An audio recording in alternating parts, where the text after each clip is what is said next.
Saudações a todos, vamos conversar um pouco a respeito da anatomia radiológica do raio-x de tórax. Vamos começar com a incidência em PA, incidência posterior-anterior. Vamos começar primeiro com os tecidos moles.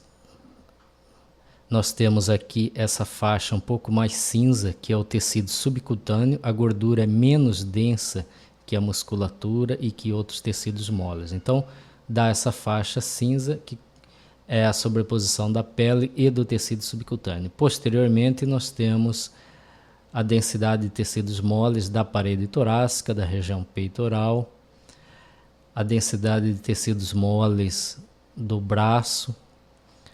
Agora vamos às estruturas ósseas. Temos aqui o úmero, a cabeça do úmero, o colo do úmero, a diáfise do úmero. Do outro lado também. Deste lado temos a escápula, com os ângulos inferior, superior, a borda medial, a borda lateral, a borda superior. Aqui a espinha da escápula, aqui o acrômio e aqui o processo coracoide. E essa estrutura é a glenoide. Há uma grande sobreposição óssea nessa região. Glenoide, processo coracoide, espinha da escápula, acrômio. Aí temos a articulação acrômio-clavicular, em seguida a clavícula. Aqui a cabeça da clavícula, colo e a diáfise da clavícula. Colada na clavícula, geralmente há uma pequena sombra, que é a sombra companheira da clavícula. Isso é normal. Temos aqui as costelas, veja a primeira costela, segunda costela, terceira costela, quarta e assim por diante. Observe que a porção posterior da costela, ela é horizontalizada. Aí a gente acompanhando, vem a porção lateral, e a porção anterior, ela é direcionada para baixo, ela aponta para baixo. Então, estes são as porções posteriores dos arcos costais e estas são as porções anteriores dos arcos costais. A porção mais medial, você veja que a porção anterior da costela vem e forma um degradê e desaparece, porque daqui para frente até o externo é cartilagem, e cartilagem nós não vemos no raio-x. Com o passar da idade, essa cartilagem vai calcificar e aí podemos ver as calcificações costocondrais, que não estão presentes aqui no caso, porque é um paciente jovem. Os campos pulmonares têm essa transparência característica e essas estruturas lineares ramificadas, semelhante a galhos de árvore, são vasos, isso é normal. Vemos inclusive por transparência através da sombra cardíaca, isso é normal. Aqui temos os seios costofrênicos, à direita e à esquerda. Temos o seio cardiofrênico esquerdo e o seio cardiofrênico direito. E aqui o contorno do diafragma. Observe que o contorno do diafragma é nítido e há um certo degradê de cinza até ele ficar bem branco. Isso porque o diafragma é uma cúpula, ele não é um plano, não é uma planície, ele é uma cúpula, semelhante a um morro. Portanto, aqui tem mais tecidos moles a ser atravessado do que aqui. E isso causa esse degradê. Abaixo do diafragma esquerdo temos a bolha gástrica, que é o fundo gástrico. Como o exame é feito em posição ortostática, o ar sobe, acumula-se no fundo gástrico e pode formar um nível hidroaéreo, líquido para baixo, por ter maior densidade, e ar para cima por ser mais leve. E aqui gás no ângulo esplênico do colo. Observe que o diafragma, apesar dele ser uma estrutura única, no raio-x ele não parece ser contínuo. Veja que o diafragma, a hemicúpula direita para aqui na área cardíaca, a hemicúpula esquerda passa um pouquinho e some. Não há uma aparente continuidade do diafragma. Isso porque o coração toca o diafragma nessa região. E duas estruturas com densidades semelhantes, quer dizer, densidade de tecidos moles, tanto o coração quanto aqui o fígado, quando se tocam, você apaga o contorno que divide essas estruturas. Em relação à silhueta cardíaca, a sombra cardíaca, Esse esquema está muito ilustrativo. Temos aqui veia cava superior, átrio direito, ventrículo direito, átrio esquerdo, artéria pulmonar, né? O tronco da artéria pulmonar. E a aorta. Então, voltando ao nosso caso, temos aqui o átrio direito, a borda do coração é sempre bem nítida. O átrio direito, o ventrículo direito não vemos a borda dele, esta é a borda do ventrículo esquerdo, e aqui de cima para baixo o arco aórtico ou botão aórtico, a artéria pulmonar, né, o tronco da artéria pulmonar e o ventrículo esquerdo. Esse Vzinho entre o arco aórtico e a artéria pulmonar é a janela aortopulmonar.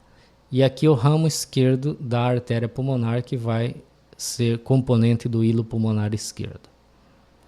Essa linha que está em continuidade com o arco aórtico é a linha da aorta descendente.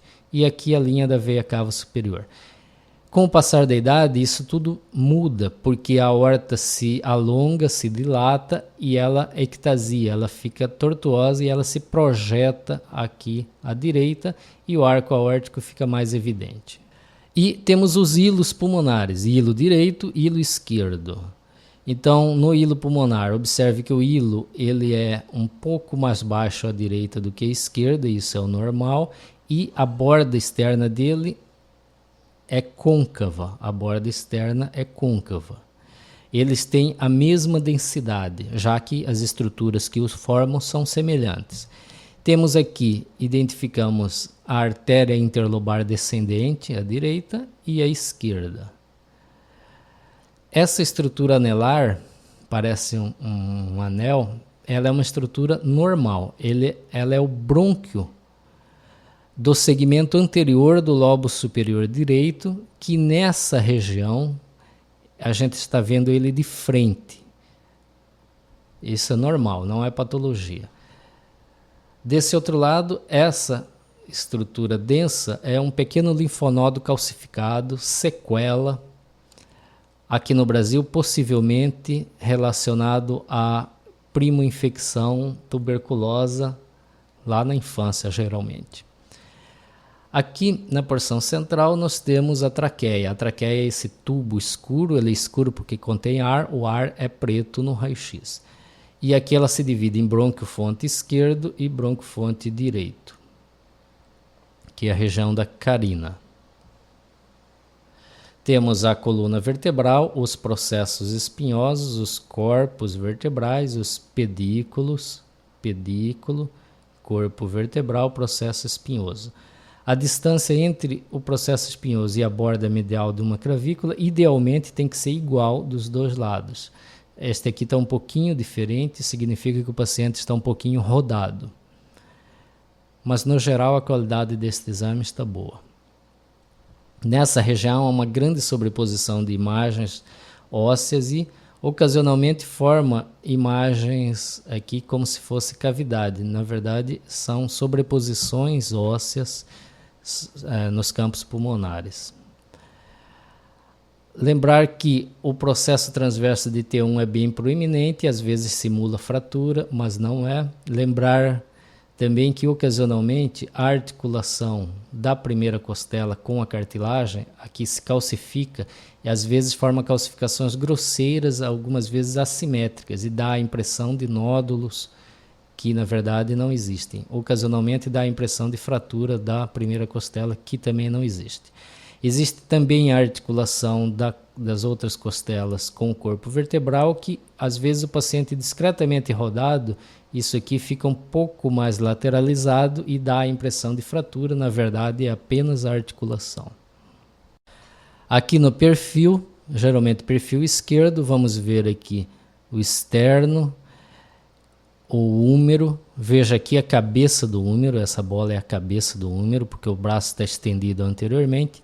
Essas duas densidades são as mangas da blusa ou da camisa desse paciente. Estas duas densidades lineares são as bordas das escápulas. Temos aqui atrás do externo o espaço retroesternal, que é pulmão, portanto deve ser escuro, e ele deve ser semelhante a esse espaço, deve ter a mesma densidade desse espaço que fica atrás do coração e à frente da coluna. Observe a coluna, como ela é mais branca na porção superior e vai ficando mais nítida e mais escura inferiormente. Esse é um degradê normal. Isso porque na porção superior temos os ombros, portanto muito tecido mole e muita estrutura óssea. Então quando o raio atravessa, ele é absorvido nessa região. Portanto passa menos raio e o raio-x fica mais branco. Quando vamos descendo, diminui a quantidade de tecidos moles e aumenta a quantidade de ar. Portanto, o raio atravessa com mais facilidade, o raio-x fica mais definido e mais escuro. Isso é o normal. Temos os corpos vertebrais, os espaços discais, os forames intervertebrais. Isso aqui são os arcos costais.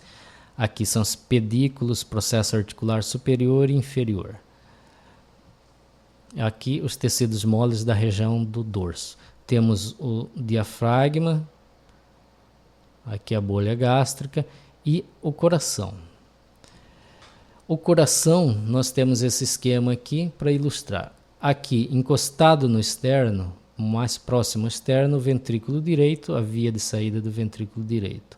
Aqui o ventrículo esquerdo, aqui o átrio esquerdo, não temos um limite muito definido dele. Aqui temos a aorta, né, o arco aórtico, vejam. Logo abaixo temos um outro pequeno arco, que é a artéria pulmonar, o tronco da artéria pulmonar e a artéria pulmonar esquerda.